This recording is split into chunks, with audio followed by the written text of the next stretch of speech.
Ladies and gentlemen, boys and girls, children of almost all ages, with parental consent, the Sick Twisted Minds at Sacrificial Pawn Productions brings you a new style gore film, like nothing you have seen before.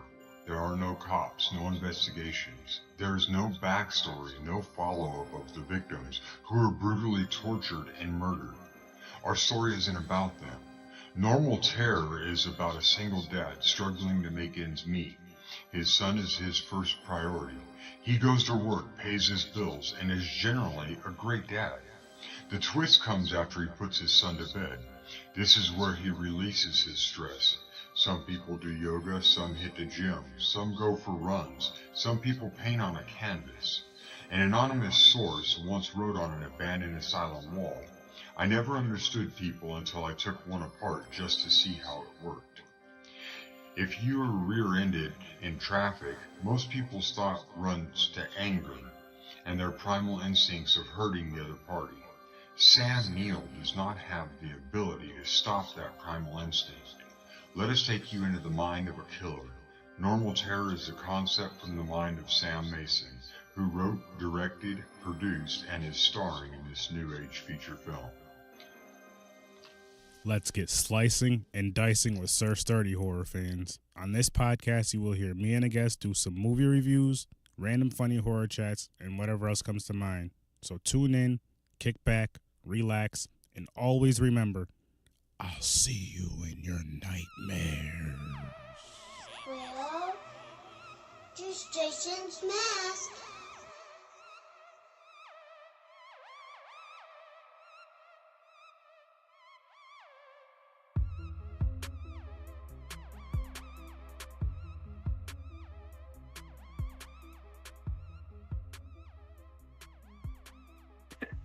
How's it going, ladies and gentlemen? Horror with Sir Sturdy fans. I got Trash People from the Dump, Aunt GORE and Frankie on here with me. How are you guys doing?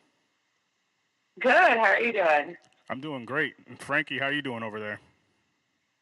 Well, I guess it's nice to be asked to do things once in a while. You're right. But I don't like having extra work to do, but, they pay me pretty decently, so... We don't pay you anything. But this money with the guy in the monocle on it, this got to be worth something. Okay. Yeah, try using that at the store. That's always good.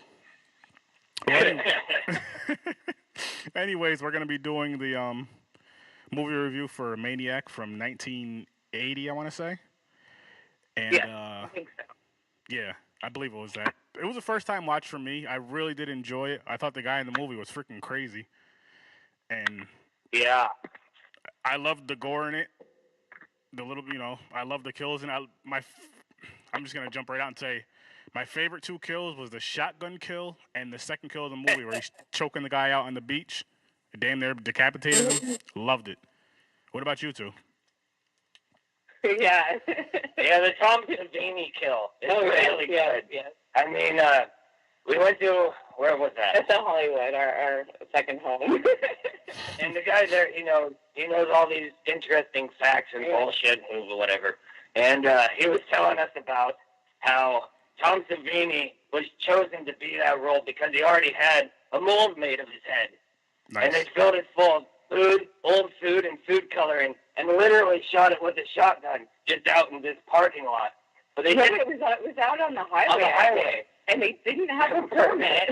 So as soon as they shot the shotgun and did the scene, they quickly drove off before the cops came. Wow, that just imagine if the police came. That would have made things real interesting. Like, what's going on here? We're doing a movie.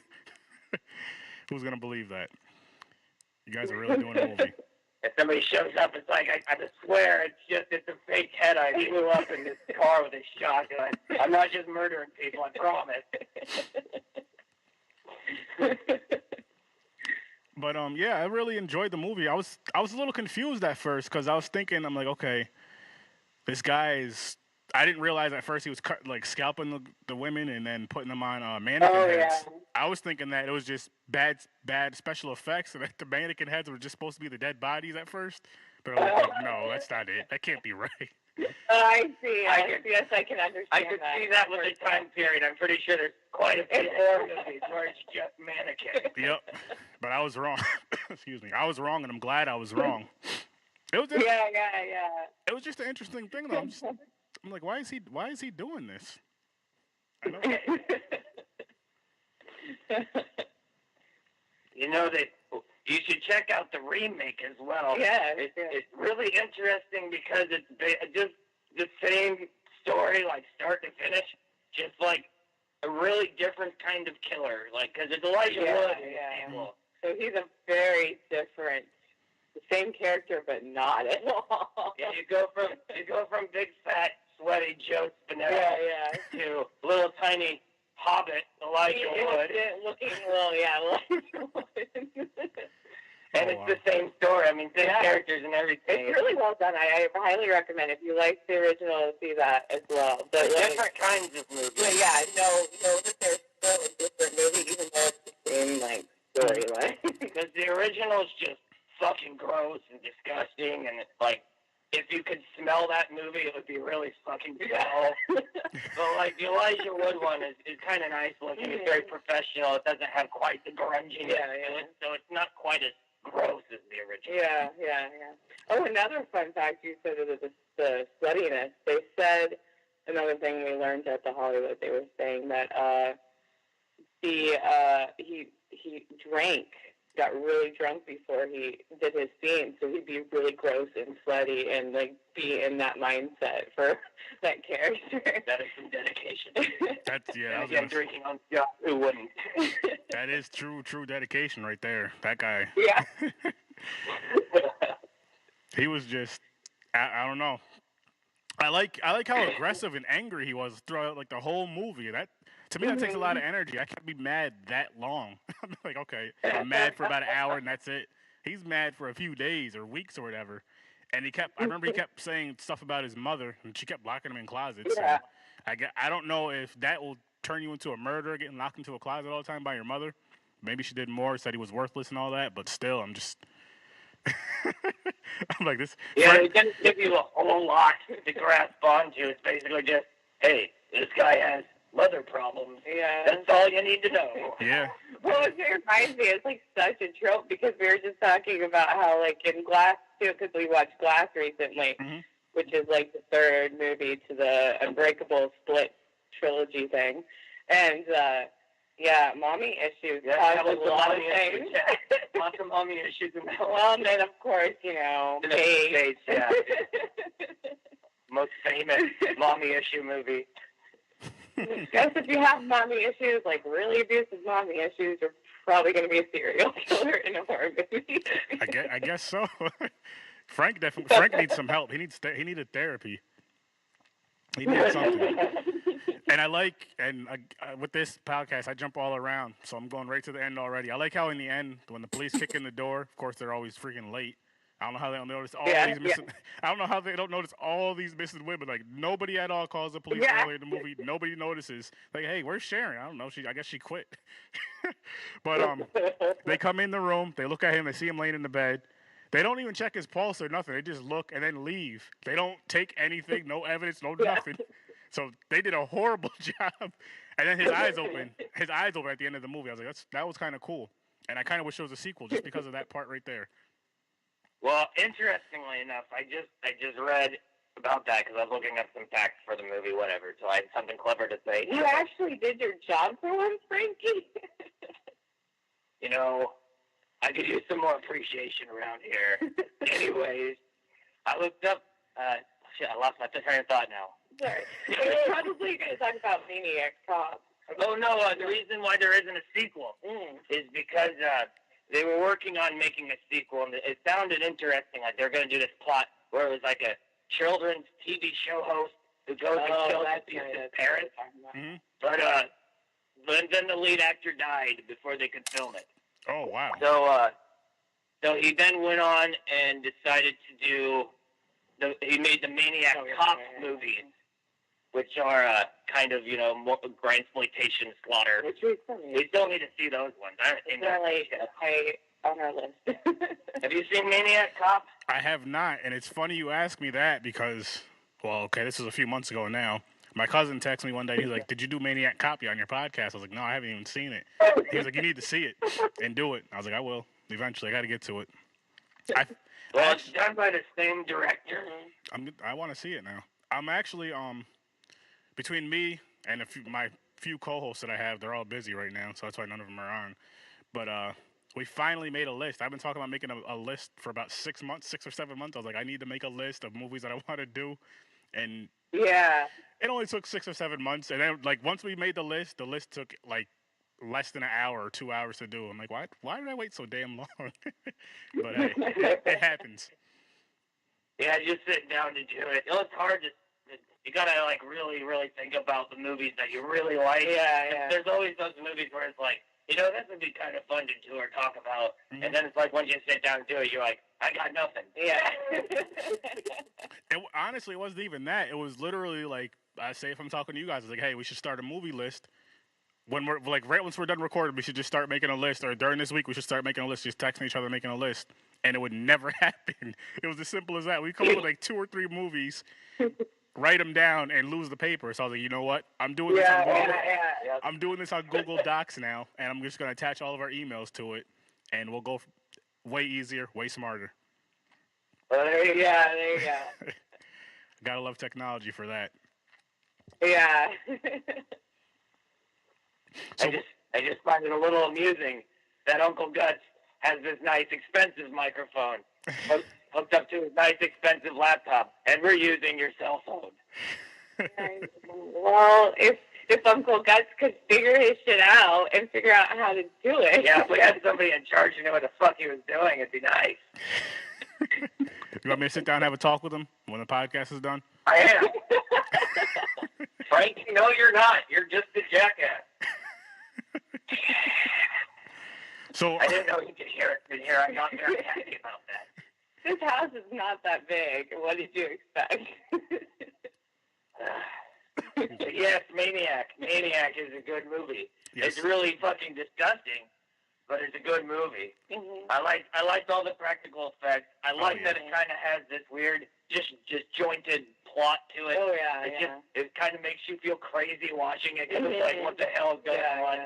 And then Very, very simple. Yeah, simple idea too. And it wouldn't have worked if he didn't do such a fucking fantastic job. The lead, Joe Spinell, makes Maniac. Yeah.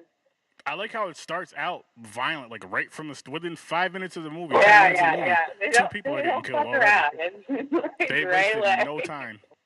It wasn't a long, drawn out, slow ass, boring plot like Mandy. It was just straight to the point. Yeah, that was the thing about Mandy. Very slow version. The thing that helped with us going into Mandy is that we had seen that director's previous film, Beyond the Black Rainbow, and that's just like Mandy, except minus the exciting part. It's just the low, slow, boring part through the whole movie. It's more like it's kind of like Suspiria. It's like for the visual more than anything. Visually interesting. But even Suspiria, the original Suspiria was more interesting than what I'm talking about the original Suspiria. Because it's very purpley red, I would agree with you on that. Yeah. I didn't enjoy that movie at all, Mandy.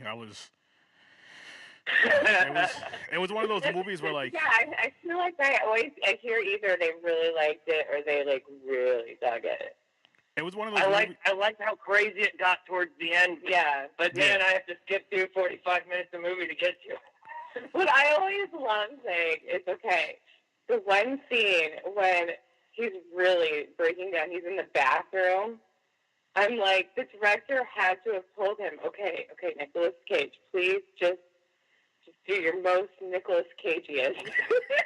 Just be yourself. Be annoying. I'm not a fan of Nicolas Cage at all. I don't know if you guys know this or not. But I don't like his movies. I don't and for that reason I don't like him because I've watched some of his movies and I didn't enjoy him, so I blame him for it.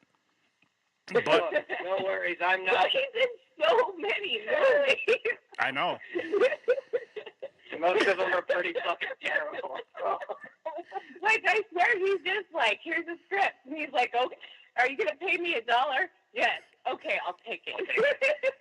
I think it's, with him, I feel like They give him a script. They give him lines. They're like, okay, Nicholas, can you read? Yes. Okay, we'll do this. And he just does whatever the hell he wants. He's just like, I'm Nicolas Cage. This is how I'm going to do this movie. And they let him do it. Yeah. I don't know why. I think my favorite Nicolas Cage performance, I know we're talking about Maniac, but my favorite Nicolas Cage performance is in Vampire Kiss. Oh my god. Which is the weirdest fucking thing I think I've ever seen. I know I didn't Have see you seen that one? Nope. And it's like, oh man, if you're curious, just look up a clip. You don't need to watch the whole movie. It's really sad at the end. Like, by the end, when you realize what is happening, you're like, oh my god, this is horrible. And I've been laughing this whole time. This is terrible. Because it's like as the movie's going on, it's like you begin to realize that Nicolas Cage's character is not supposed to be so Nicolas Cagey. He's actually just having this really bad mental breakdown and thinks he's a vampire. It is crazy. Oh man, that guy! I don't know how he gets. It's hard to watch too. Yeah, it's hard. But the funny thing is, right? Like, I had a couple of friends. They were like, they wanted to do the podcast on Mandy. They didn't like the movie either, but they know how I feel about Nicolas Cage. So like, we got to do this movie. It's okay. So we did it Saturday night, and I didn't talk too much shit about Nicolas Cage like I do in every other episode. And this is the first movie that we did that Nicolas Cage was in, but somehow he comes up and I talk shit about him. I was like, this movie here with Mandy, as bad as it wasn't, I couldn't put the full blame on Nicolas Cage like I wanted to, because the worst parts of the movie, like the first hour and a half, I have no idea how long that part was because it was so long and boring. He wasn't in all of it. They really did. He wasn't in all of it, and I was like, this is tough for me to say and admit too, and I swear I don't mean it, but all the actual good scenes in the movie he was in and had something to do with, and that kind of bothers me because yeah. Honestly, yeah. Well, in the end is like, I mean, it's really all about the end. Yeah, that where he finally goes on the whole the killing spree. Yeah, the gore. That should have just been the whole movie. Yep. But, I mean, just knowing the director's work. Yeah, I mean, I knew that going in. I knew it was going to be slow. The gore was great for it, and I liked the scenes where he's dreaming and like having the animated dreams. That was it. The gore and animated dreams. Yeah. And the kills. Other than that, that movie could have been done in about 15, 20 minutes. They took way too long for that. But back to Maniac. I feel that about a lot of horror movies. Sometimes it's like, that should have just been a fantastic short. Or a fantastic part of an anthology or part of a TV series or something. Not necessarily needs to be a 2-hour movie. Not everything needs to be a feature, guys. Not everything. And I love anthologies. I think those are so great if they're done right. Yeah, we do. But what got you two into horror? Oh man. Well, like I was just talking about this last night too. Probably my earliest memory of being terrified and also really intrigued by horror is my parents were watching the It TV miniseries back in the day. I don't know, when was that? Like 90s sometime. I know I was like 5, 6. I was really young. And I was supposed to be in bed, but, I snuck out and, like, kind of stood in the hall where they couldn't see me and watched it and got absolutely terrified. I had, like, nightmares for weeks.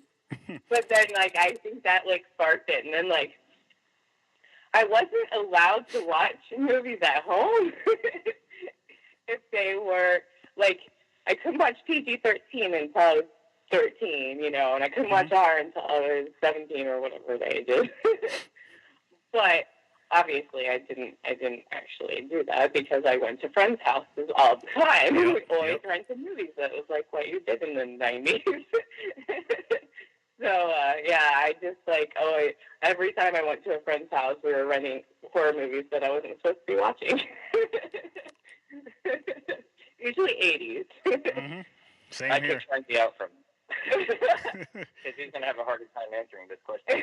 Yeah, because he's only existed for a year. So. And I just forced him to watch horror movies. It's not what he likes. Nothing wrong with that. Nothing wrong with that. But I would say one of the earliest things that scared me was fucking Wizard of Oz. Really? I think that's so hilarious because fucking... I love that movie and I watched that on repeat as a child. Like, young child, I got that for like Christmas and that was like my favorite movie. And I watched it all the time and I never thought it was scary at all. The trees. Everybody tells me they're like terrified of the trees. Even the lion scared me when I was real little. You know, when he comes out at first, and then of course, you know, when the flying monkeys come down and take everybody away, and then the witch is terrifying. She's the creepiest thing. Like, she does that witch so well. Maybe it's just because I wanted to be her. So. That's what it is. No. But then as time went on, like my sisters were big into all kinds of movies. They would always try to seem to go for like what the intellectuals were watching. Like they'd be into the big name like Hollywood movies, like Coen Brothers movies. They like those a lot, and I like Coen Brothers movies. Not all of them, but quite a few of them. And then they would watch like, you know, sappy romances. But every now and then they get horror movies too. A lot of times classic horror movies. I remember specifically they rented Exorcist one time, and that was the only one I wasn't allowed to watch. Yeah, we were introduced to that younger because I didn't see that until like after high school. And I wasn't quite as impressed. I think I would have been more impressed before I was like exposed to so much else. Yeah, yeah, that was one I'd seen early on. Yeah. Because the first horror movies that I really liked, I think it was like TBS or TNT. Mm-hmm. One of those channels started like replaying a lot of 80s horror and sci-fi action films, a lot of cheesy B movies. Like they played Conan the Barbarian with R. Schwarzenegger, and they would play a lot of horror movies like Hellraiser a lot, and then I think it was on AMC or some, because my grandparents, they had some package plan that came with a few movie channels. Yeah. They're like movie channels that didn't play anything good usually, but then during the right time of year, they played some really good horror movies. Yeah. Mm-hmm. And I think I caught Evil Dead for the first time, or Army of Darkness for the first time. Oh, yeah. And Army of Darkness, it blew me away. I'm like, this is so silly. It's like I'm watching a cartoon that's a horror movie. I love this. and then time went on, and I found out later it was the third part. Yep. There were two other movies before it. And then my buddy had Evil Dead 1 on VHS. He's like, let's watch this. I'm like, you should watch this if you haven't seen it yet. I'm like, okay, cool. And I put it in, and I'm like, wow, this is disgusting. This is like completely different really movie. Foul and wild gore. It's great. It's a completely different movie, though, because it's like not that funny compared to the other ones, because it was like more trying to be scary.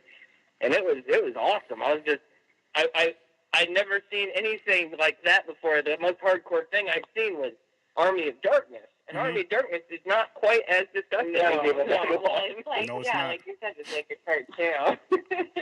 So yeah, it kind of disturbed me, really. I was like, holy shit. And then I got exposed to more and more as time went on. But it was honestly Laura that got me hooked on horror specifically. I was more of an 80s science fiction action guy growing up. That was what I really liked, especially the Arnold science fiction movies. I love The Running Man. I love Total Recall. I love sci-fi too. But Laura having that, because my family watched horror movies together. There were only two I couldn't watch: The Exorcist and Dusk Till Dawn. I could watch all the way up until the nudie scene, and then I had to leave. Watching all this? The curse words, Quentin Tarantino blowing a hole through his hand. That's fine. That's cool. Just don't keep doing. And then they called me back in after the nudie scenes were over. It was okay now, even though everyone's getting ripped to pieces. It's fine now. That was my family. That is real funny how that works with horror movies, though. Like, watching, even with me, I'd watch it with, like, my older cousins and my older brother, and they didn't care if I'm watching them with them and all that, but it's like, okay, Aaron, cover your eyes. There's going to be boobs out. And, like, peeking through your fingers. But then I'm like, I just seen somebody get their head chopped off, somebody get their face smashed through a tree. But that's what you're worried about me seeing? Come on. Yeah, that's going to corrupt your foreign so backwards. It's so funny with that. But with me, as far as like, I'll say my favorite slasher is Jason, and I feel a huge reason for that, besides the fact that he's so damn awesome, is back growing up when I was a kid, USA Network, Friday the 13th, they were playing those movies the whole freaking weekend. the Friday the 13th series, and that's what got me into that because I've seen it more than I've Oh, seen. yeah. Yep, I've seen that more than I've seen any of the other, the franchise slashers and all, any other horror movie in general. I don't remember the first. Yeah. I can't remember the first horror movie I seen honestly because I started watching them when I was probably about 5 or 6. Again, following, if you have older siblings or older cousins, following them around, wanting to do what they want to do, and then watching horror movies. I don't know what the first one is that I've seen. Mine's got to be it. I mean, it's an early that's one. the only one I remember. It's funny how it works though. Like you watch these movies, and as a kid, you're damn near literally scared shitless. And the first thing you want to do is it's like, okay, you didn't handle that very well, Aaron. Do you want to watch this movie again with us next week? Like, yeah, I do. Yeah, exactly. We just keep funny. It's like, yeah, fuck yeah. Well, it's funny because, like, speaking of age, you had, because Travis and I grew up together, and he had, like, all these movies recorded and stuff from my parents would record them off the TV, all the miniseries especially. So we had it. Yeah. So I'd always request us to put on it, but every time it got scary, I was like, because we'd watch it down in the basement, and every time I would run upstairs when it was scary, and I'd be so terrified that I'd run back down. But I'd keep doing that to myself constantly. I even still did that, and like after we moved to Dallas, and like we'd watch movies at Michelle's and stuff, and I'd be scared of like houses and stuff, and I'd run out. And now we go like through haunted houses, and I laugh and me because I used to get more freaked out than you do. The loud noises always make me jump, and then everyone laughs. I remember watching That's the whole point. What was it? I remember watching Creep Show 2, The Hitchhiker. Oh, as a kid, that's just talking about that. Yeah. And like I was watching it again, my brother, my cousins, and all this. So we're watching it at my aunt's house downstairs, and I had to use the bathroom when the movie was over. But I was scared to go by myself, so I had one of them walk me to the bathroom, like wait outside the door, so I was done. And then I went back out there, and I think I watched more movies with them.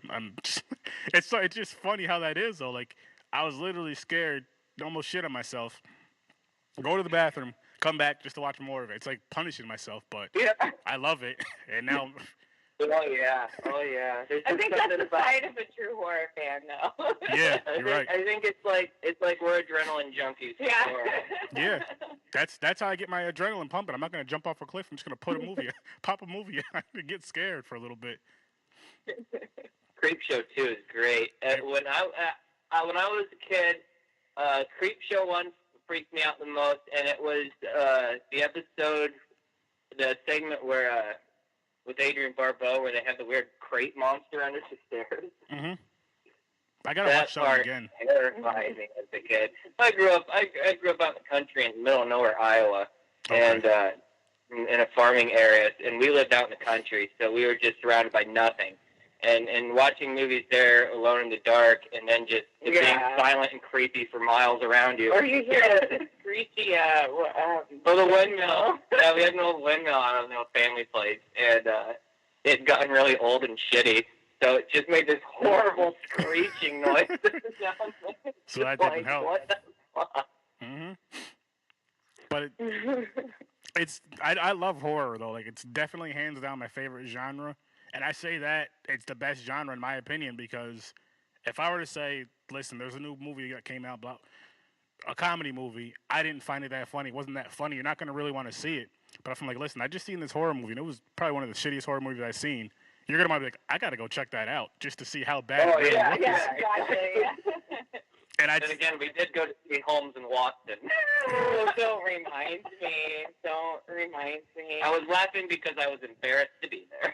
Well, we ran out of movies to go to, and we were getting cabin fever, and we needed a date night.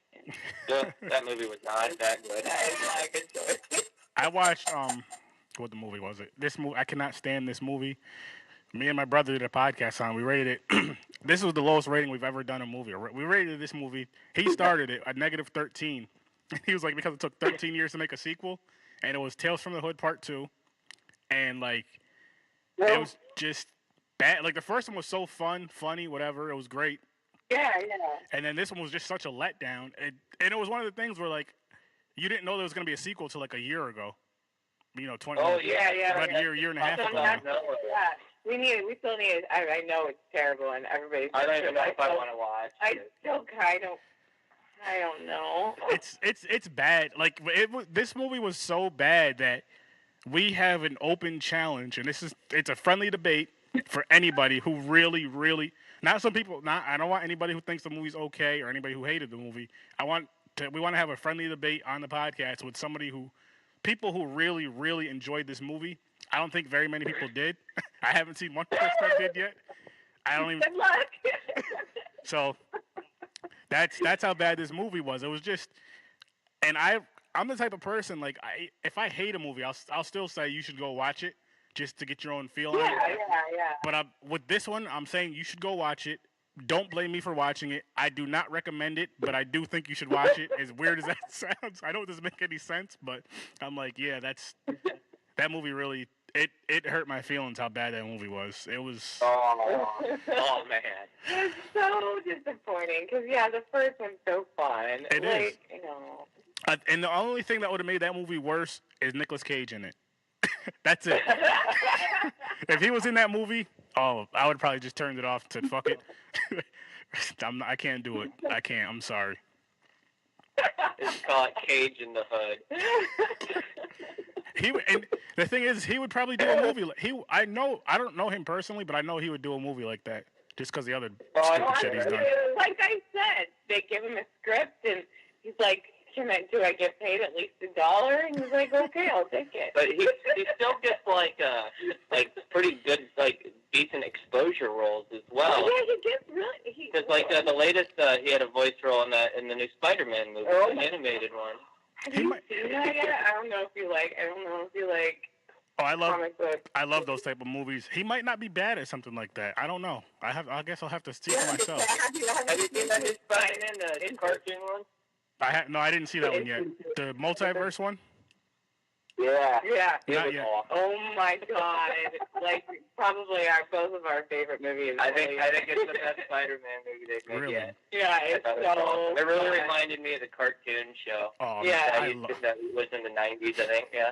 I love that. I love that cartoon too. I'm definitely gonna have to watch that soon. My brother just watched it with my nephews, sometime over the weekend, maybe Friday or something. I forgot, but he told me it was really good. He didn't say anything about Nicolas Cage's voice being in it, but I guess he wants me to watch it. So that's why he didn't. He tell doesn't me. have a real good call, and he's actually pretty funny in it. Yeah, yeah. But I mean, it's still Nicolas Cage being Nicolas Cage, but as a cartoon character. I could. He's like a live cartoon character. Maybe he should just do voiceovers and leave it at that. Yeah. Well, then you don't have I think you should. You should just do. You can get lots of money in doing that too. Yeah. But As long as he stops doing live movies. I'm just glad they stopped making Ghost Rider movies with him in it. Oh my god, we haven't even watched them. We just watched, what was it, the Cinema Sins or whatever for it? And that was even hard to get through. Holy fuck, what is I want to watch those just because of how bad they look. They look wonderfully bad. I really want to see those. I really like to watch those really garbage movies once in a while. Mm-hmm. The Mandy movie. It's like in a friend setting where we're all just making fun of it. Oh yeah, that's different. The Mandy movie. The Mandy movie. There's deleted scenes. Like if you watch, I watched it on Shudder. There's deleted scenes. I was like, I am not putting myself through that shit after watching this stupid ass movie. Usually, and I'm a person if I watch a movie and there's deleted, I love deleted scenes, but those scenes were deleted for a reason. That whole first half, whole first half of the movie should have been deleted. So I don't want to know what they took out of the movie. Seeing as how they kept that in. Yeah, no kidding. What did they take out of the movie that they thought made it too long? Oh, jeez. Unless there's more blood and guts, but I doubt it. No, probably not. Probably Nicolas Cage just talking to himself in the mirror, drinking. Oh, man. That'd be good. This whole movie, Nicolas Cage in the mirror. And he would get nominated for awards, too. That's the problem. He doesn't need to be in any more horror movies unless he's getting killed off in the movie. And then that's the only way. Very early, maybe. Keep him out of my horror genre because he don't need to be. I know Mandy's like thriller/horror, but that's too close. Put him in some other stuff. Just make a Nicolas Cage genre. Yeah, he was in that Mom and Dad movie. Oh yeah. That was all right. It wasn't quite as good as it looked. It could have been. See. And it probably could have been. Yep, it definitely was. It definitely was. Nicolas Cage curse. Me and him need to have a sit down and discuss this stuff that he's done in my life. He ruined me. Like a big scroll and be like, these are your charges. I mean, really, honestly, even like I don't hate him as much as you obviously do. I can't even I'm trying to think of like a redeeming role, and I have not seen Leaving Las Vegas, and I know that's... Yeah, I know. Like, didn't he win an award or something? Yeah, he won an Academy Award for that. So I can't speak on that. But, like, I really can't think of anything where I'm like, oh, my God, you are amazing. Yeah, I'm not... Well, it's real interesting to watch. Yeah, I mean, it's just, It's like they gave a crazy person like a role. watching a train. Which is good, because, I mean, more crazy people need roles, and we can get roles. Yeah. I think Nicolas Cage, I have zero experience acting, but I think he should hire me as his acting coach. And then we can, maybe... Then this feud might be able to stop, but I don't know. I kind of doubt it. It's a one-sided feud. He has no clue about it yet, but he'll know one day. He's an interesting actor, to say the least. Not necessarily a good one, but interesting. Interesting, yeah. Interesting because he keeps getting work. Yeah, he keeps getting roles. I can't knock his hustle. I can't be mad at his hustle, though, but I just won't support it. That's all. Hey, there's nothing wrong with that. Now, with this, the Maniac movie... You went way out there. I'm telling you. It's like Game 6 Degrees of It happens every single episode, and I love it because it makes it more fun for everybody. Everybody's more comfortable with it. They just have fun. Talk shit about Nicolas Cage now. It's a new thing on here. And I'm not going to apologize, Nick. Not until you pay me. Give me $1 million. I think he's going to be asking a lot of people for apologies if he's just going for apologies. Yeah. You're probably right. Because I think there are more not fans of Nicolas Cage than there are fans. Yeah, I know. But how many of his fans does he pay? I think that the fans are, ironically fans. Yeah, it is Anyway. Nicolas Cage, how do you always get in conversation? I don't know if I would have been able to watch the Maniac movie if it was him in the movie doing the killing instead of the other guy. That would have just... Because I know he would have made one of those stupid-ass faces that he does. And he would have yelled he yells in every movie. Aah! So he would have did that at some point. Oh, yeah. I'm like, come on now, man. It doesn't work. It's just, oh, man, it would be like watching Bugs Bunny go around murdering people. Oh, man. That would be weird. It was pretty weird in Mandy, but it was effective in that movie. When he was sitting on the toilet, drink. You know what? I'll say one more nice thing about Nicolas Cage. I like that tiger shirt he had. That was a cool shirt. Yeah, he did that before. I'll give you that one, too. I don't think he picked it out, but I did like it. It wasn't his favorite shirt. I don't think he had anything to do with it. But... I don't know. I could believe that Nicolas Cage has a tiger shirt in one of his... Well, I don't think he has castles anymore because he was bankrupt back in 10 years ago. Nice. Everything. I remembered reading an article. I saw all this random. It was so sad that Nicolas Cage was losing his Scotland castle. And it's like, fuck you, Nicolas Cage. Oh yeah, I'm so upset Nicolas Cage is losing his castle. No, I'm not. He didn't send it over to me, so I don't give a damn. He didn't give me no money, no nothing. Yeah, no shit. His acting is bad. I wish I could be that bad at a job and still keep coming to work every day and getting paid a lot of money. I know, for real. And have the luxury of having a castle that you have to lose because you go bankrupt for spending so much money. So it's like anymore to me. He should definitely save his money. The big name actors just play themselves in movies. It's not like they ever play a character. It's always just themselves. Yeah, there's a lot of typecasted people. And so it's like they don't even need actors. They just need people to fill roles. I could do that. I can easily do that. To know that. Yeah, I know. So they come to. Yeah, I could list like probably at least 10 right off the top of my head that are just like totally typecasted. Or they can't ever do any role but the one. Yeah.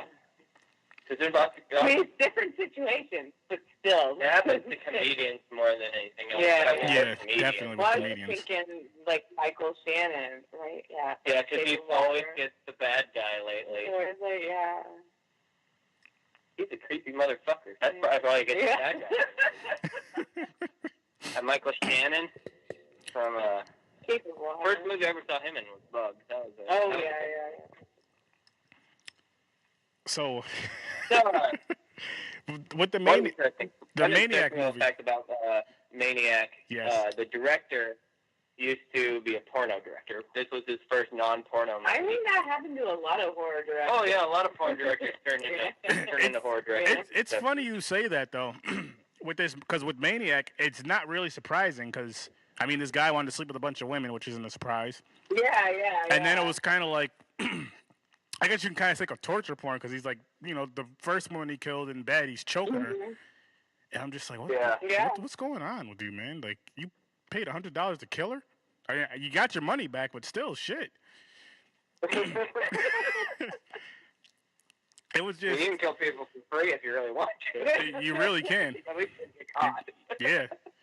And he just that was another thing. How didn't he get caught when he killed the prostitute in the hotel room and then just this cop must have been asleep on the job. It wasn't like he was very careful about anything. He definitely wasn't. You never saw him cleaning up the mess or anything, and he did it in fairly public. I mean, it was gross hotel rooms and stuff.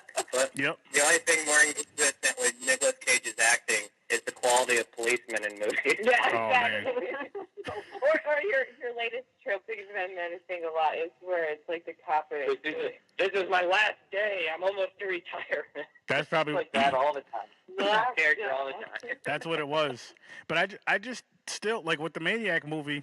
Again, what I was saying earlier, the thing that kind of bothered me about it, which I did really enjoy this movie, was there was as far as nobody called the police at all because I don't remember how many people he killed, but he killed the guy and the girl on the beach. You don't know. They don't really say what happened to their bodies. I don't know if he took. Pretty open in public too. You can't tell me more people around. And this guy just this big fat kind of clumsy, absolutely out of his mind thing, and he's able to cover his tracks so well.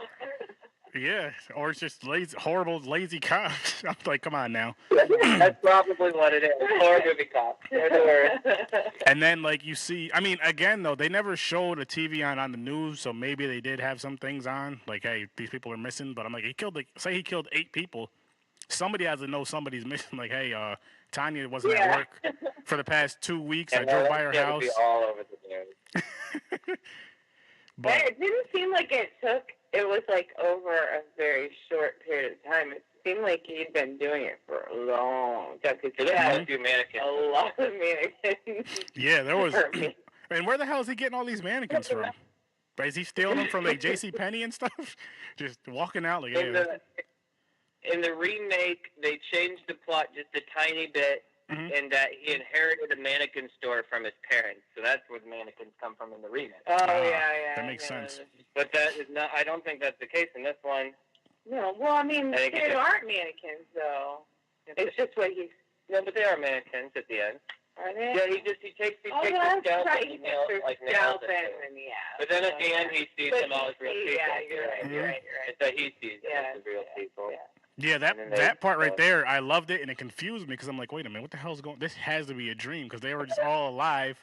They all hop on the bed around him, decapitate him, which was fucking amazing practical effects right there, and just started stabbing the shit out of him. Oh, yeah, that was And then you see the. It's like in the warehouse, though, right? Maybe it was like a warehouse that just happened to. Or was it in one house? I thought it was in his room. Exactly. Where did he live? It was. I know they showed his little room, but I don't know. Like, did we ever get like an idea of like where in town he was at? I don't know. They never really said, because there wasn't really much. There wasn't too much dialogue. There wasn't too much of a story in this movie. Yeah. He was just kind of. That's the other reason. Yeah, I said, it would have been a really boring movie if he didn't have such a great performance in it. Yeah. Like, it would not have worked. Yeah. I feel that's why they had to have it so crazy, like you're saying, because there was like nothing else with it. It's like, okay, we can either have crazy gore or a good story. Let's go with the gore, and I'm not mad about that. I'm not mad about that at all. No. Well, the actor Joe Spinell, he co-wrote this movie as well. Oh yeah, that's right. Yeah, That's interesting. That's very interesting, actually. I didn't even know that. He's also in the Godfather movies, 1 and 2, as a side. He's not in, like, a big main character, but one of the side characters in those movies. Yeah. Excuse me. I'm trying to think. What would you guys... Okay. Out of 1 to 10 Maniacs, what would you guys rate this movie? Ooh, Maniac. Let's see. Probably for me a 6 or a 7. Okay. I'd probably give him an 8. An 8? Just for his performance. Yeah, his performance is really good. Yeah. I just said, for me personally, like, I don't just rate by, like, technical things. I rate by how much I like it. Yeah. You know, and it's like I enjoyed the movie and I enjoyed practical effects a lot, but, like, just for my own personal enjoyment, I'd probably give it a 6 or 7. Mm-hmm. I'm going to give it a 7.5, and mainly because the gore of it. Because, again, it really had no story, no plot. That's the other That's factor, very understandable. I mean, Tom Savini. Tom Savini does a great job. Yeah. I love Tom Savini. And then for the fact that what you guys told me, how the highway scene, that whole scene, they didn't even ask permission. They just did it. So, matter of fact, from a 7.5, I'm going to give it an 8 just for that, just for them doing what the hell they wanted to do and leaving. Like, fuck it, we got to get out of here. Come on, let's go. See, now, that's why Nicolas Cage was in the movie, because if Nicolas Cage was in this movie, he would have fucked that up. They would have got caught, because he would have been over there acting all stupid and crazy and extra for that scene, and he would have got arrested. That could have been his movie. He would have just been running through the streets covered in blood, naked, and screaming. Yep. But then everybody, if he was playing Nicolas Cage as himself, then everybody would just think it's Nicolas Cage being himself, and maybe he can get away with it. Maybe. Like, there he goes again. Spaghetti sauce all over himself. Just let him go. We better stop giving him more ideas, or there's going to be more movies. You're probably right. It's probably like, okay, what kind of a stupid ass role can we put him in next? But yeah, this movie was it was a fun movie. It's one of those movies I would recommend people to watch this movie. I would definitely watch this movie. I would definitely watch this movie again. Yeah. It's definitely something, if you're a horror fan, it's like reading up on your history. Yeah, it's one of those classics from that era, that you just kind of like have to see. It's fun. It was a fun movie, and I would what was I gonna say? I want to do the remake. I want to watch the remake and then do an episode on that, which I'd love to have you guys on for that. And then I'm gonna do like a matchup, the remake versus this movie, maybe in another episode. So it'll be like 3 episodes of these movies, maybe. Because I was talking to my other people that were, my co-hosts and all that. I was talking to them about doing that, like some movies that we've already done, and then doing the remake and kind of matching them up to see which one we feel was really better and all that. Because I'm a sucker for remakes. I can't help it. I love them. Now that's if they're done right and done good. But I'm not one of those people that's like, no, don't remake the movie. Definitely the good ones and the bad ones. Well, I always like the people who are always like, there's no good remake. And I'm like, well, let's first start, especially when it comes to horror movies. I will be like, do you like the movie The Fly? Or The Thing. Usually they're like, well, yeah, that's a classic. Or like, The Thing. Or The Thing, technically a remake as well. Yeah. So, I mean, there's lots of great movies that are remakes. Yeah, I agree. I'll watch any of them. If they're good, bad, whatever, I don't care. I look at it like if I watch a movie and I hate it, like with Tales from the Hood 2, I'm glad I watched it because now I know not to watch that movie again. It's kind of like touching a hot stove. Yeah. It's like you touch the hot stove, you're like, people will tell you not to do it, but you're gonna do it anyway, just to see why not to do it, and that's why. I'm like, okay, I won't do this again. I won't do this to myself again unless I have to for the podcast. That's the only way I'll watch this. A lot of good and bad horror movies because we run a meetup group that we go to all the horror movies we can find in the city to go see, and so we go to a lot of the new ones. A lot of them aren't super good. Some of them are okay. Yeah, sometimes they're like, oh, that was actually a little better than I was expecting. Escape Room wasn't too bad. No, I really for a PG-13 Saw-like movie. Truth or Dare really pissed me off. No, Truth or Dare was stupid. And those two movies are two movies I want to see too. Truth or Dare, because that's on Netflix. I think I have it on Blu-ray too. And Escape Room. Just have realistic expectations for Truth or Dare. Okay. Don't tell them anything because you just see it. I don't want to give nothing away. There's much to give away, but I don't want to give it away. Like it could have been like stupid fun, but it was just stupid. It was just stupid. Understandable. I get it with those movies. But that's not my favorite bad movie that we've seen in the last 2 years is Incarnate. Yeah. Did you see that one yet with Aaron Eckhart? No, I haven't seen that. My favorite. Oh, it's like so stupid. It's hilarious. See, that's how I feel about the movie. I actually really enjoy the movie. It's one of my favorite low budget movies. The movie Thanksgiving. Oh yeah, I love that freaking movie. And now another movie that I enjoy. I just shared it on the page. I think yesterday was House Shark. That's another one of my fan made film movies that I just. You do gotta watch 90 Something Strange because it's made by them and it's just as weird and bizarre. I'm gonna have to. Okay, yes, I couldn't remember because we were going through our movies and trying to see what we needed to keep and what we should give away. You always forget that. You're like, what is this? And I'm like, it's that movie made by the House Shark people.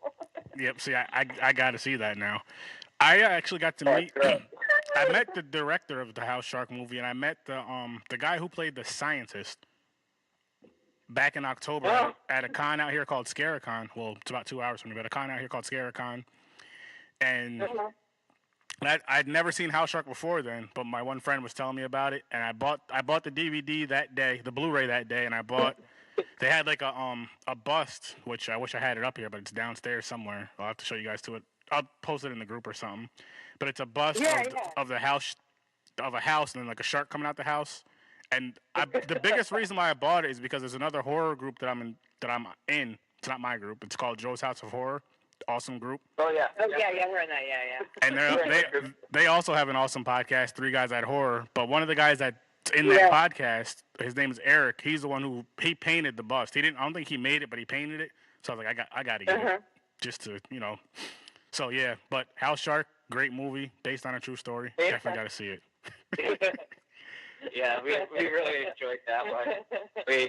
We made sure we had a group of friends over to watch. Yeah. Mm-hmm. Oh yeah, they all enjoyed it. They're like, that's the stupidest, most ridiculous thing I've ever seen. They were all laughing. It was great. I'm waiting for a sequel. I'm like, I told them, I was like, I want to see a sequel now. I don't know how you'll do it, but might as well. I mean, Sharknado got how many? Oh my goodness. I mean, House Shark's like 10 times better. Sharknado. That was a movie I used to bash all the time, but I actually seen a worse shark movie than that. Two worse shark movies. I only watched, and with Sharknado, I watched the first one. And I think I got through like half of the second one. Because at one point I was like, I want to go through all these movies just because, but I might try again. It's rough. But the movie that I seen that was worse than Sharknado as far as the shark movie, there was two. There was Jurassic Shark and Piranha Shark. Horrible. You need to find those. I need to find those. Yeah. Yes, you do. Was it like Ice Shark? The ones I watched, I think those were the Asylum ones. Yeah. That was the Avalanche Shark. Sand Shark. I want to see that. It's probably terrible. Avalanche Shark I like better than Sand Shark, but it definitely is going to depend on which one you watch first because they're basically the same movie with a lot of the same actors. And I'm one of those people. I'm a sucker for shark movies. I don't know why. I love movies with killer animals in general, but I love shark movies. And I'm like, if I can find a shark movie, I'll watch it. I actually have a I used to do, well, when they were running, I used to do Horror Pack. Or no, sorry, Horror Block. Yeah, we did too. Yeah. Horror Block. I mean, when that was running. With we had that too. So you guys probably got the one magazine with not the Room War magazine, but there was another magazine. It was just about shark movies. I don't remember what it was called. Yeah. And it had He was putting the little extra booklet. Yeah. Yep, it was like a shit ton of shark movies. I was like, I want to go through this and just kind of pick out some shitty shark movies and watch them. And do a podcast called Shitty Shark Movies. And just discuss them all. There's a lot of them. Yeah, oh my God, there's so many. There's so many. I haven't seen enough of them, but I need to just get down, buckle down and watch a bunch. I don't think there's ever going to be a movie as good as Jaws as far as shark movies go, which it sucks in a way. Like, I would love to see a really, really, really good shark movie that's at least close to Jaws. I know nothing will ever touch Jaws, but I just don't see it happening. It is. It's hard to beat, and it's hard to come close to because it was done so well. Like if anybody tries to do a shark movie even close to like Jaws, it's like they have to either take it way over the top to exceed what they did, and then it gets really stupid and ridiculous, or they have to scale it back, and then it's boring. Yeah, or they'd have to pretty much copy it, and I'm like, okay, this is just another Jaws movie. Yeah, exactly. And you don't want to do that. I got a question for you both. How would you want to see a Jaws remake if they did that? Oh, I go to see it. Yeah, I don't necessarily.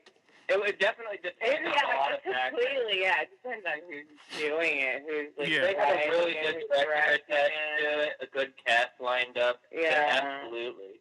But I mean, if it's like Michael Bay's Jaws 4. Oh gosh. Michael Bay. I still don't know. Like, that's a hard one. That is a hard one. But I mean, if they did it right and they did it, and they couldn't just copy it. No. Because even though I like the remakes that are kind of scene for scene. Mm-hmm.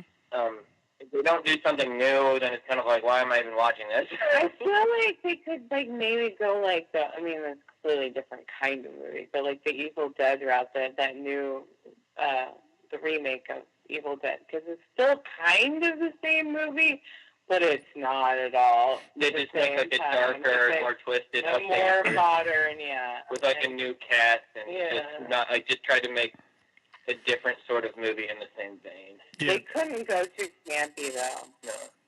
No. Now I would watch it. I don't think for that for that movie I don't think it's necessary at all to do over, but I would definitely I would definitely watch it. I would be one of the first. Oh yeah, I mean, well, we don't care. We see everything anyway. And we'll be like, well, why did we do that? Oh well. Yep. Like, oh man, again. Didn't you learn from the last time? Nope. I think my least favorite time in theater that we've had recently, and I felt bad for the Aquaman movie because it was the second film we decided to watch that day, but we went for a double feature at the movie theater because we had all day off, mm-hmm. and we went with a whole group of friends. So we went to Mary Poppins first, the new one. I kind of liked the Mary Poppins part as a kid. I liked the cartoon segments, and I liked the songs. Yeah. And then the new one's just basically the same thing as the old one, except with less enjoyable songs and less, not quite as talented actors. And it just goes on and on and on. It's like 2.5 hours. Well, man. It's like that old style of musical, where it's like on and on and on. It's locked in.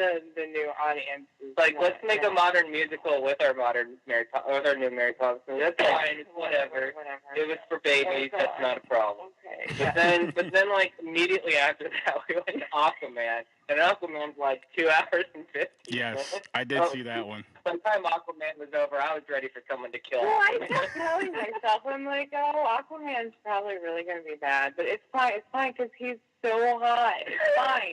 You just get to stare at him. But it was a struggle.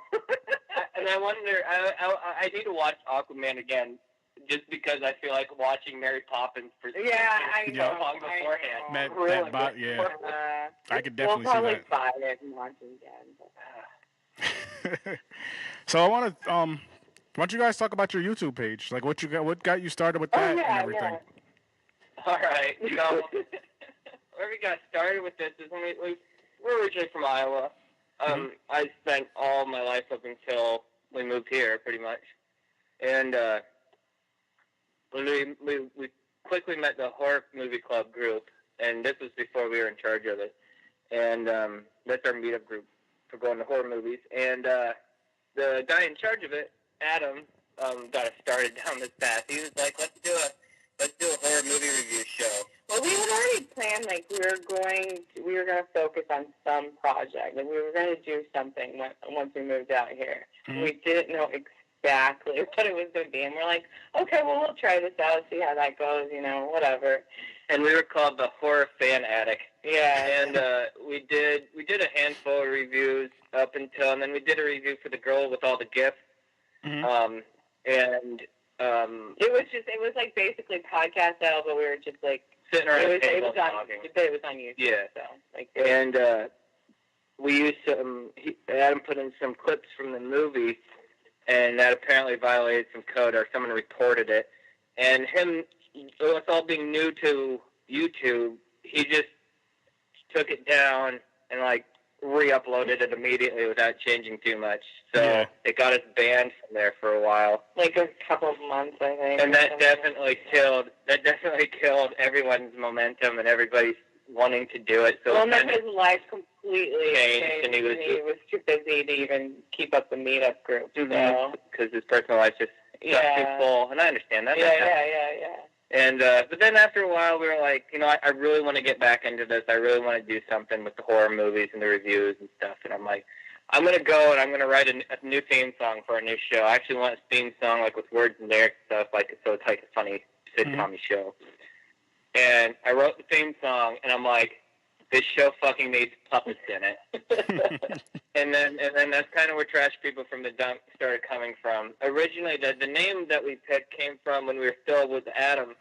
We started doing a kind of show where we were reviewing. We did one. We only did one of them, but we were reviewing really bad movies, and we did Zombie Nightmare, and it was just me and you. Just me, and it was just the two. Yeah. And that was the first, and we called it Movies from the Dump. Yeah. And that one, we just kind of talked about the movie and sketch like funny little cutaway gag kind of stuff.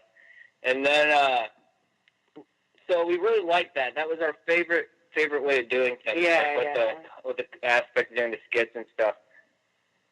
So that's when we kind of changed everything we were doing, and like we had this show idea that was set up into segments. The first segment was Frankie just reviewing the movie I picked for him, and then it was Laura and I as our characters, Aunt Gore and Uncle Gut, doing our characters reviewing another movie, and then I do two of my puppets do poetry in the graveyard where they tell really stupid poetry that usually involves like killing other people, and then there was a segment where I tried to feature different horror artists or just artists that because I collect some horror art from local artists and some art friends that live down in California and some other places, and I collect their artwork. So I like to feature them on the show when I can. I haven't done it for a while because our whole format changed. We did that for the whole first season, leading up to the season finale that was going to lead into season 2 because we had plans to change up for season 2. And we got to season 2, and the first episode we did was Trick or Treat. But instead of it being different segments, like different characters, one character reviews the movie, and then we review a movie, I'm like, let's just use our characters and place them in the world of the horror movies, and we'll just spoof the horror movies. Cool. Interesting. And that's kind of where season 2 has gone, and I really I like doing it that way a lot better than just I feel like it flows way better. Yeah. And it's something different. Yeah. It's weird not something bizarre. I'm finding, and it's like what I want to watch, so like... I hope people watch it. I don't know if anybody else does. I mean, it's puppets and it's weird and it's stupid. I mean, the humor of it's really dumb humor. It's all very, very pun type wordplay or just like slapstick moment kind of things. It's just really juvenile comedy. We always like to say it's like a children's like Pee-wee, like that kind of thing, but for adults. And with horror movies. Nothing wrong with that, though. Nothing wrong with that at all. And then I We did we did the Addams Family skit or whatever when we reviewed that, and that's when you got the idea for the cocktail. Yeah, and we made this funny cocktail for the baby or whatever. It was just disgusting stuff. But I was like, you don't ever see once in a while you'll see somebody make a cocktail based on. You don't really see somebody regularly doing a cocktail for a genre, a specific movie each time, and so that's how that. You do, but not for a specific genre. Yeah. And so I started doing the horror movie cocktails with Aunt GORE, and then that's kind of transformed as well because now I kind of always do skits and stuff. Yeah, and then I always add in usually there's a cocktail and a something to eat. This last one was chili and a cocktail. The last episode was the thing, and it was really tasty. It was a way fancier drink than I'm used to drinking, but it was the smoked rosemary cocktail. Yeah. And you used since it was based on the thing, we used J&B Scotch, that they're always drinking in the movie. Mm-hmm. And then you just burned some rosemary and mixed it all together in a way. It was complicated. You can go on YouTube and watch it. I'm gonna. I actually. And I also always include the food part. Always, usually anymore now. It always includes edibles, cannabis as well if you want to. But that's awesome. The recipes always tell you that you can leave it out in your we give the option for pot because out in Washington it's legal. So. Thank God, because I have a lot of pain. So I can't wait for it to be legal in New York. Yeah, I know. It should be legal everywhere. That's a long argument. It is. Someday. So we do a lot of edibles and stuff, to show if I people don't want do to that add. too often either, trying to cook with. Especially things chili. Yeah. Not too many people are making pot chili, but we did. So. Oh, that sounds so good. So that was pretty good.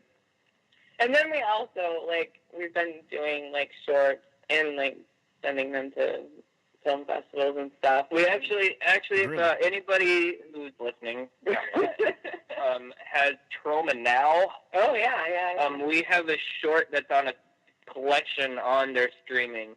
The specific collection we're on is called Grindsploitation 666, and our short is called The Hex Dungeon. And it should be on streaming on Trauma Now if you want to check that out. Oh, it has that's so puppets. awesome. You'll know it's on. Yeah, it has puppets.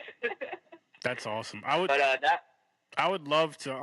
One of these days, I want to watch a few of your guys' videos and some of your shorts if I can find them. I'd love to review those with you guys and discuss those with you guys. That's awesome. That'd be That'd cool. be awesome. I can send you links so I can get y'all to the right Yeah. channel playlist. The Hex Dungeon's the only short we've done that you can't watch on our YouTube channel. But I can give you a link to see it somewhere else. Someday it will be on our YouTube channel, but not until after the DVD's been out for a while. Yeah, because since it's on this anthology, Mm-hmm. I can't just share it. No, understandable. I don't want to get you guys in any type of trouble. But that's just something. No, that's the only one. It's just that one. But I can still show you that one. I just have to give you a link. But I think Trauma Now you can have a month trial. Yeah, you can get a month trial on Trauma Now for free. So if you just want to jump over there and check it out, viewers or listeners or whatever. Although I feel like a jackass because I don't even have Trauma Now. I really need to do it. Watch your own short on the collection. Yeah, we need to do it. Oh, so man. goddamn busy. Oh my god. We were pretty excited because this short, we submitted this short to a handful of festivals and we got into two of them. We got into the Nightmare Film Festival in Ohio. Nice. And we also got into a festival here in Washington, in Bellingham. They have the Bleeding Ham Horror Film Festival. Mm-hmm. And I haven't been to either one of those. But that was pretty neat because we'd never done anything like that before. So that was pretty cool. Well, and it wasn't the goal either. We would just we had got in contact with that guy that does these grindsploitation. Yeah, Tony. And he was asking for a certain type of short, and so we're like, well, we can do this, and we did it in July, couple of weeks, Kind of. That one was a lot of fun. It's our little. We got some friends to do for some of the voices, and it has has working lights in it. Yeah. Oh, that's cool. We built these little sets, and they have working lights, and that was pretty neat. Now, are you guys going to be doing any more horror movie shorts? Or do you plan to? Yeah, like that. Like we're focused on, like, I mean, we're still gonna have the show and the. I mean, one thing about us is I don't think I'm ever gonna do anything like super serious. I like to do funny and goofy shit. I don't want to do super serious, kind of stuff. I want my stuff to be fun. Yeah. So I'm never gonna have something that's like a drama or like a real deep horror movie. It's just gonna be like silly nonsense for the most part. But our next short that we're working on, as long as we get it done in time, there's the Spliff Film Festival going on in Seattle and Portland, and San Diego, and it's a pothead film festival, and all the shorts have to be somewhat pot related and have to be 4 minutes and 20 seconds or less. And so we decided to do we're doing songs. A lot of the shorts we do are like musicals, because I like to write songs and I sing songs. That's you can create music, so. And so we're doing this music video kind of thing about zombies smoking doobies and then getting the munchies and eating like these teachers at the school. Oh, that's hilarious. That's so hilarious. Hopefully, I mean, it's going to be complicated to do, I think, but it should be okay. Because I'm going to do this with like kind of a puppet setup as well, because I like to have that kind of control and a weird visual aspect like that catches people off guard. Yeah. So it's how you see typically. Yeah. Especially not in I like to do weird shit. Hey, nothing wrong with that. Now, when you guys do your shorts and stuff, do you involve other people in it, or? Like the one that's on the Grindsploitation, we had how many friends? We had Christy, Walter, Wayne and Adam.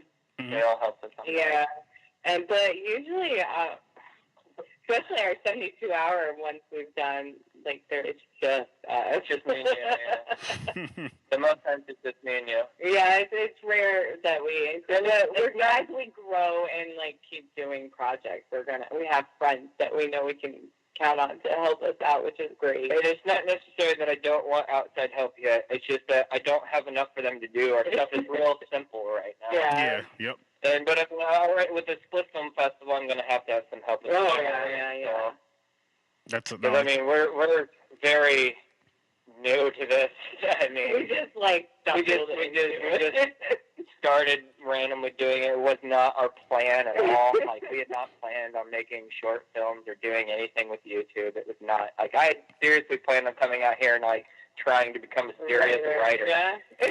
Dang. And I'm like, fuck that. I want to make those. You have so many varying talents and hobbies that like this kind of like incorporates everything you can do. And because I like limited talent. I like to create the puppets, and then I like to write music, and I like to act. So it's like this gives me an outlet to do all the things that I like to do in one kind of way. Yeah. That's what's really great about it. No, that's cool though. Like we can kind of. We can do whatever we want with it. Yeah. I mean, it's the type of thing where it's like I'm doing our thing, and I don't care what anybody else says. It's our thing, and I'm not going to change it. Exactly. I'll change it I might just change everything at the drop of the hat and see if that pisses off everybody.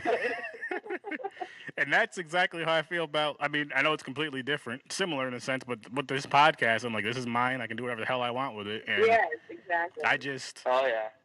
Honestly, I made it. I love listening to podcasts, all different types of podcasts. I love horror movies, and I love meeting new other horror fans and just talking horror and this stuff. Yeah, same here. That's why we love our meetup group so much. It's just so fun to connect with like other horror fans. Sometimes they're hard to find. Yeah. At least out in the public. Yep. Meetup definitely. The meetup group definitely helped us a lot. Our main circle of friends out here is all people we met through it. And that's awesome. Yeah, and they're like really people are gonna be like, are they sponsored by Meetup? And it's like, I fucking wish. Meetup.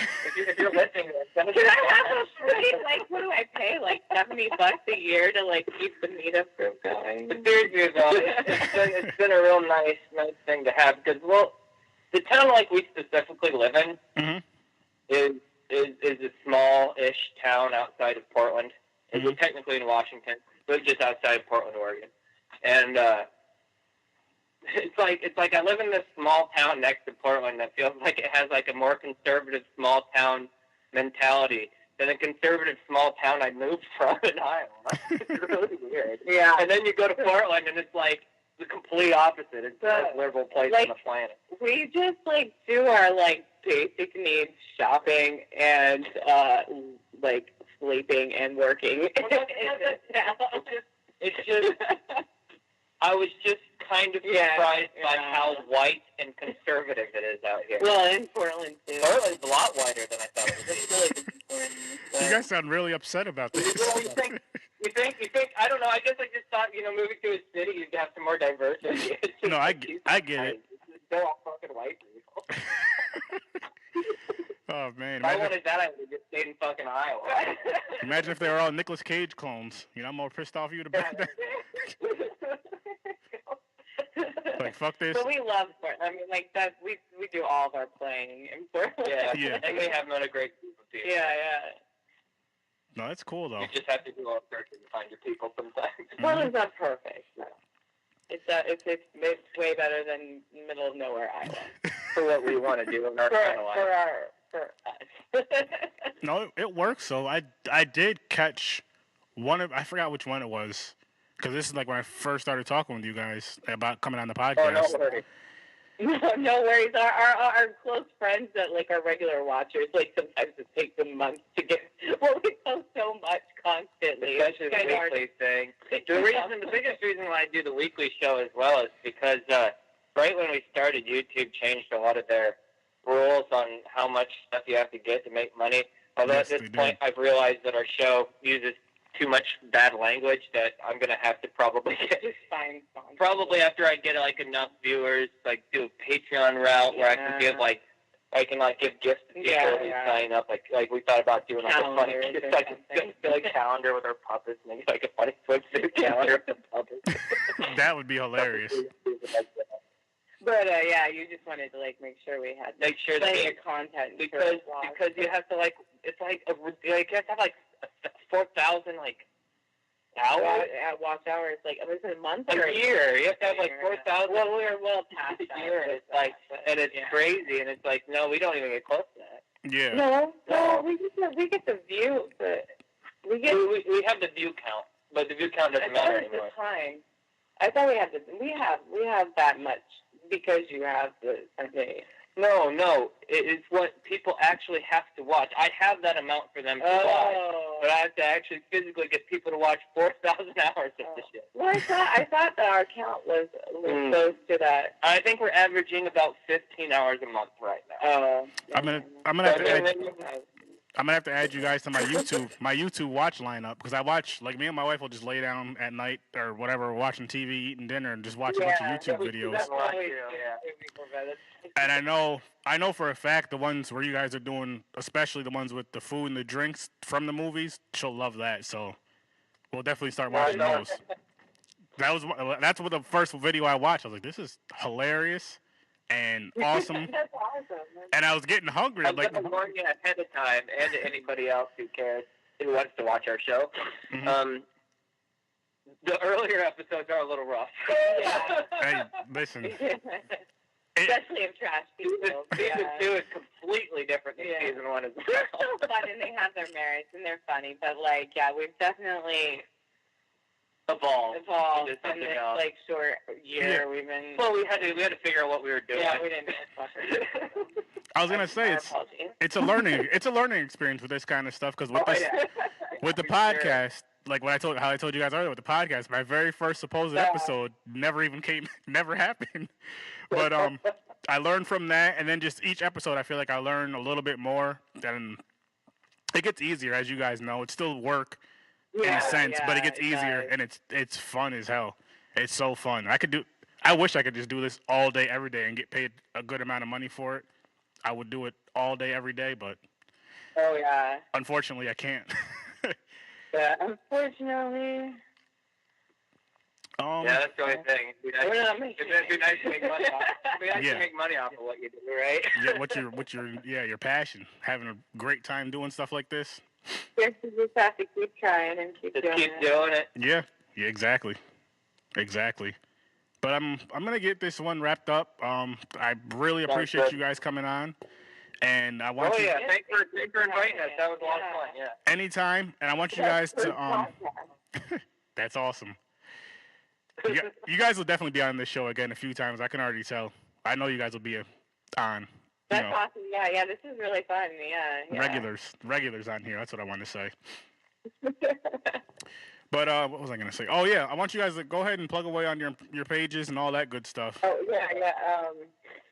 YouTube, you can find us. Just go to youtube.com/trashpeople. Yep. And I've got a Facebook page that I think is still Uncle Guts Gazette. Yeah. You can also search for Aunt Gore or Uncle Guts. Because do you have the parentheses? Does it say Uncle Guts on your Facebook? I don't know. Well, you can find me, and then you can find him. Also, I've got the parentheses. And then I'm on Instagram at Aunt Gore, I believe. And I think that's about it. Really? Yeah, Twitter, you're what? Just trash. What are you? I think I'm at Trash From on Twitter. No, you don't use that very often. I tried to. There's just so many social media things. And then if you happen to be in the Portland area, join our meetup. Go to meetup.com or the Meetup app and search for Horror Movie Club and come hang out with us. It's nice. fun. Another thing, either one of you, when you get a chance, shoot me an email with all your links, and then I'll post them on my my podcast page, my Cool Pages podcast page, or Cool Pages to check out, and I'll post them all on there for people to check out. And and I'm gonna plug your podcast today too, and all that, and you also let us know when you have it up and all that. Greatly appreciate it. Yeah, I'll let you know. I'm gonna have to mix this one down and send it to my brother, and he does all the good work for me and sends it back. Yeah. But again, thank you two so much for coming on here. I really appreciate it. That was a great time. That was fun. I can't wait to record with you guys again. Yeah. And for the listeners, if you're hearing this, you know where you can find me, but I'll remind you guys anyway. Horror with Sir Sturdy. I'm on Facebook. I have a group and a page, so please go like and check those out and join those. The podcast platforms I'm on Podbean, iTunes, Google Play, iHeartRadio, Spotify, Stitcher. I'm on YouTube. I'm on plenty more, whatever other smaller, podcast things you can be on. And if you ever want to be a guest on this show, send me an email, horrorwithsir.sturdy@gmail.com. The best way to get a hold of me. I do respond, and thanks again for coming on. Everybody else, thanks for listening. And as always, I'll see you in your nightmare.